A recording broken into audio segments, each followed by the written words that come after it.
যে তোমার যেহেতু বউ নয়, আমারও স্বামী নেই, তাহলে আমরা বিয়ে করব। কয় আমি এটা মেয়ে একটা চক্রের মধ্যে পড়ছি, ওরা আমার ট্রাফে ফেলাইয়া এখানে দরজা আটকে আমার রুমে আটকে হলাইছে। তোমারও বউ নাই, আমারও স্বামী নাই, এই কথা বলে ৩৫ ঊর্ধ্ব মাসুদুর রহমানের সাথে পরক্রিয়া সম্পর্কে জড়িয়ে পড়েন শান্তা বেগম নামের এই তরুণী। পরক্রিয়া প্রেমিক মাসুদুর রহমানের ৯ মাস আগে স্ত্রী মারা যাওয়ায় তিনিও নিঃসঙ্গতায় ভুগছিলেন।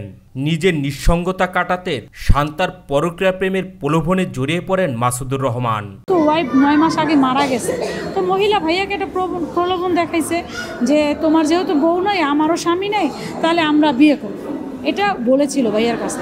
তো ভাইয়া আমার কাছে ওনার ছবি পাঠাইছিল যে এই মহিলা আমার কাছে বিয়ে করতে চায়। আমার ভাইরে ভুলভাল ফুসলাইয়া, সে বেকারি টাকা ছিল সেটা নিয়ে আসছে, তারে নিয়ে হয়তো ঘষে টরছে কিছু জায়গায়, তারপর রাতে সন্ধ্যার পরে ৮টার দিকে তার বাসায় নিয়ে গেছে। গত ৯ তারিখ সন্ধ্যায় মাসুদুর রহমানকে ফাঁকা বাসায় ডেকে নেন পরক্রিয়া প্রেমিকা শান্তা। এরপর তারা দুজনেই শারীরিক সম্পর্কে মিলিত হন। শারীরিক সম্পর্কে মিলিত হবার পর শান্তা পরিকল্পিতভাবে তার ভাইদের দিয়ে মাসুদুর রহমানকে তার নিজের ঘরে আটকান। এ সময় পরক্রিয়া প্রেমিক মাসুদুর রহমানের কাছে প্রায় ২ লক্ষাধিক টাকা ছিল। ভাইয়ার কাছে টাকা পয়সা আছে, এই মহিলা জানতে পারছে বা বুঝতে পারছে। এরপরে ভাইয়ারা খবর দিয়ে ওনার বাসায় নিয়ে গেছে। মেয়ের লোক সম্পর্ক করলে তার কথা শুনতেই হবে যে আমি বাসায় আসতেছি, বাসায় ভাইয়া দুজনে গাল গপ্প করমু আনে। তখন ওই মাসুদ ওরে মনে বাসায় নামাই দিয়েছে, ও হয়তো ওই রাত্রে কোথাও গেছিলো, ৯টা নাগাদ ওই কলেজে বিনুতে আইসে দরজা নক করে বাসায় ঢুকছে, ওই শান্তাই দরজা খুলছে। এরপর শান্তা ও তার ভাইরা ওই টাকা নেয়ার জন্য চেষ্টা করলে মাসুদ তা দিতে অস্বীকৃতি জানায়। এ সময় শান্তা তাকে ছুরি দিয়ে আঘাত করে। পরে স্থানীয়রা পুলিশে খবর দিলে কোতোয়ালি থানা পুলিশের সহায়তায় মাসুদুর রহমানকে উদ্ধার করে হাসপাতালে ভর্তি করা হয়। ৮:৩০ দিকে আমার ভাই আমার ফোন দিছে, ৮:১৫ দিকে আমার ফোন দিয়েছে, ভাই আমার বাঁচা। আমি কি হয়েছে, হ্যাঁ কি হয়েছে, কয় আমি এটা মেয়ে একটা চক্রের মধ্যে পড়ছি, ওরা আমার ট্রাফে ফেলাইয়া এখানে দরজা আটকে আমার রুমে আটকে হলাইছে।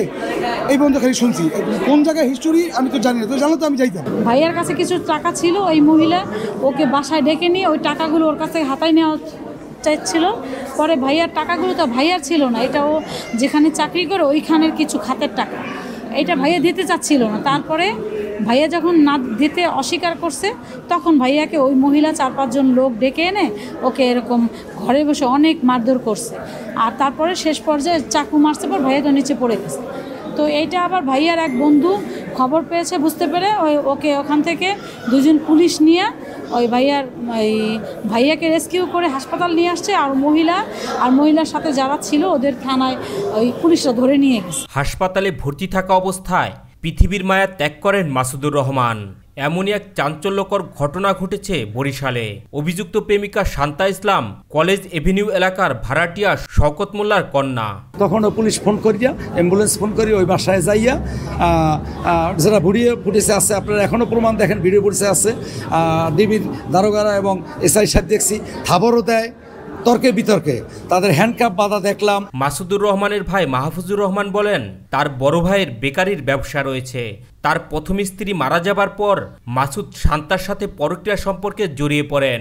গত বুধবার বেকারির মালামাল আনার জন্য ২ লক্ষ টাকা নিয়ে রওনা হয় মাসুদ। তখন শান্তা ফোন করে মাসুদুর রহমানকে বাসায় ডাকে। এরপরই ঘটে এই ন্যাক্কারজনক ঘটনা। আসামি নিয়ে এসে ৩ জন হ্যান্ডকাপ পরাইয়া। আমার কথা, দেশে যদি কোনো আইন থাকে তাহলে একটা মার্ডার কেসের আসামি, একটা পরকীয়ার কেসের এই ঘটনা, সেই আসামি ২ ঘন্টা পরে কিভাবে থানা দিয়ে রিলিজ হইল? আমার জবাব, দেশে আইন কি টাকায় বিক্রি? দেশে আইন কি ১ কাপ রং চায় বিক্রি? এটা হাসিনার আমল না, কিন্তু এটা জনগণের আমল।